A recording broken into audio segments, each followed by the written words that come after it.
Treatment ತೊಗೊಂಡ್ಮೇಲೆ ತುಂಬ ಖುಷಿ ಆಯಿತು ಸರ್. ಅಂದರೆ ಬಾಡಿನೇ ಏನೋ ಒಂಥರ ರಿಲೀಫ್ ಆಯಿತು, ಮತ್ತೆ ಹುಟ್ಟು ಬಂದಂಗೆ ಆಯಿತು ಸರ್ ನನಗೆ. ನಮಸ್ಕಾರ. ನಮಸ್ತೆ ಸರ್. ಸುಮಾರು ನಮ್ಮ ಹತ್ರ ನೀವು 4-5 ವರ್ಷಗಳ ಹಿಂದೆ ಪಂಚಾಯತಿಗೆ ಅಧ್ಯಕ್ಷರಾಗಿದ್ರಿ ಅನ್ಕೋತೀನಿ. ಅವತ್ತು ನೀವು ಬಂದಿದ್ರಿ. ಸೊ ನಮ್ಮ ಶಿವಮೊಗ್ಗದ ಗ್ರಾಮಾಂತರ ಪ್ರದೇಶದಿಂದ ಬರ್ತಿದ್ರಿ. ಅವತ್ತು ನೀವು ಹೇಳೋ ಪ್ರಕಾರ ಆರೋಗ್ಯದ ಸಮಸ್ಯೆಗಳು ತುಂಬ ಇತ್ತು.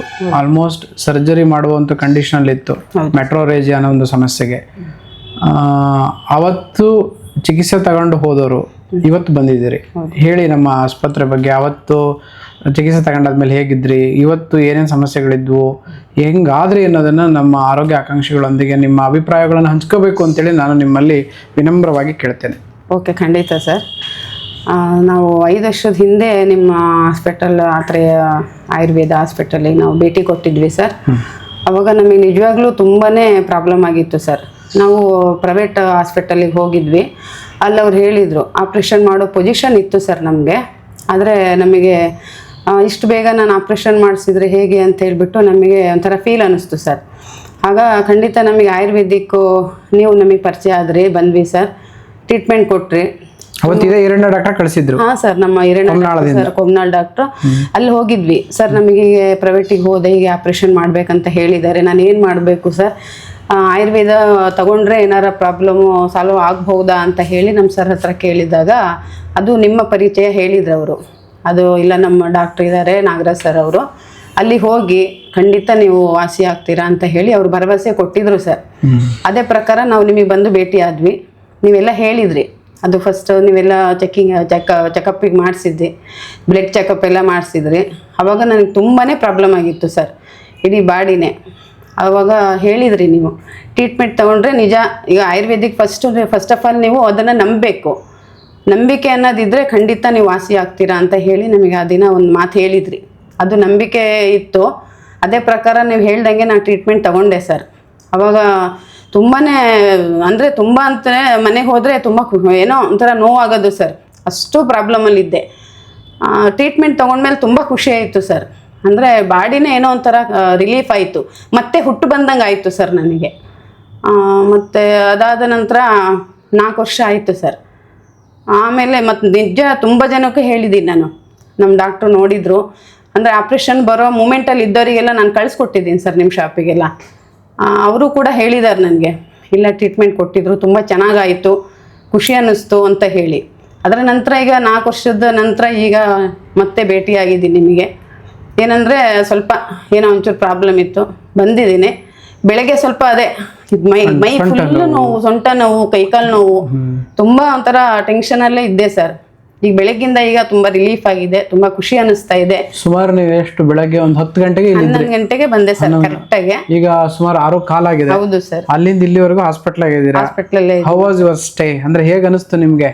ಇಲ್ಲ ಸರ್, ತುಂಬ ಟ್ರೀಟ್ಮೆಂಟಲ್ಲಿ ತಗೊಳ್ತಾ ಏನೋ ಒಂಥರ ಖುಷಿ ಅನ್ನಿಸ್ತು ಸರ್. ಅಷ್ಟು ಮೈಯೆಲ್ಲ ಒಂಥರ ಫ್ರೀ ಆಯಿತು ಸರ್. ಎಲ್ಲ ಇಟ್ಕೊಂಡಂಗಾಗೋದು, ನೋವು ಇಡೀ ಬಾಡಿನೇ ನೋವು ಆಗ್ತಿತ್ತು ಸರ್.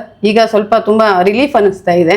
ಅಂದರೆ ಆಯುರ್ವೇದ ಮೆಡಿಷನ್ ನಿಜವಾಗ್ಲೂ ಸರ್ ತುಂಬ ಖುಷಿ ಅನಿಸುತ್ತೆ. ಅದನ್ನು ನಂಬ್ಕೊಂಡು ಈ ಟ್ರೀಟ್ಮೆಂಟ್ ತೊಗೊಂಡ್ರೆ ಖಂಡಿತ ವಾಸಿ ಆಗ್ತಾರೆ ಸರ್. ಅದು ಇಂಗ್ಲೀಷ್ ಮೆಡಿಷನ್ ಎಲ್ಲ ತೊಗೊಳ್ತೀವಿ, ಅದು ಸ್ವಲ್ಪ ಒಂದು 4 ದಿನ, 1 ವಾರ, 15 ದಿನ ರಿಲೀಫ್ ಆಗುತ್ತೆ. ಅದ್ರ ನಂತರ ಮತ್ತೆ ಸ್ಟಾರ್ಟ್ ಆಗುತ್ತೆ ಸರ್ ಅದು. ಆದರೆ ಆಯುರ್ವೇದದಲ್ಲಿ ಹಾಗಲ್ಲ. ಅದು ಒಂಥರ ಸಸಿ ಹೇಗೆ ಬೆಳೆಸಿ ನಮ್ಮನ್ನು ದೊಡ್ಡ ಮರವಾಗಿ ಮಾಡ್ತಾರಲ್ಲ, ಆ ಥರ ಇದು ಆಯುರ್ವೇದ ಅಂದರೆ.